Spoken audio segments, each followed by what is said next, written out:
Hello and welcome to interest.co.nz. I'm Gareth Vaughan with 90 at 9, brought to you in association with the Bank of New Zealand. This is where we wrap up the major overseas events in about 90 seconds, starting now. This morning we have news that the New Zealand dollar has reached an all-time high against the euro. The Kiwi rose to 61.63 euro cents, topping the previous high of 61.43 reached last August. This comes as Groundhog Day strikes the European sovereign debt crisis once again, with yet another meeting between German Chancellor Angela Merkel and French President Nicolas Sarkozy.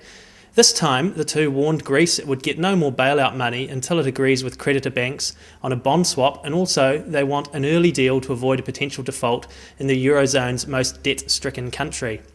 After talks in Berlin, Merkel and Sarkozy said private sector bondholders must share in reducing Greece's debt burden, along with new European and International Monetary Fund lending. Meanwhile, Sarkozy secured Merkel's support for a tax on financial transactions, which is something their British counterpart and European Union partner David Cameron opposes. Merkel said she supported thinking about such a tax in the Eurozone, with such a tax a correct response to the region's current debt woes. Last September, the European Commission suggested a tax of 0.1% on equity and bond transactions and 0.01% on derivatives, which it said could raise 55 billion euros a year. European Union finance ministers are due to discuss this levy in March. British Prime Minister David Cameron, meanwhile, says he'd block any attempt by the European Union to impose a financial transaction tax in Britain, where London is Europe's biggest financial centre.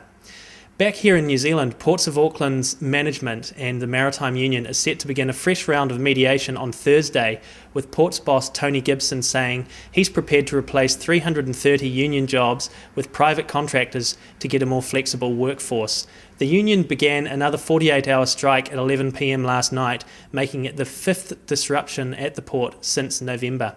Gibson says the port's ninth offer to the union is its final one. It includes a 10% rise on hourly rates, performance bonuses of up to 20% on hourly rates, the retention of existing benefits and entitlements, in exchange for a new roster system providing more operational flexibility, whilst allowing workers to plan their rosters a month in advance. Well, that's 90 seconds at 9 a.m, brought to you in association with the BNZ, and I'm Gareth Vaughan at interest.co.nz.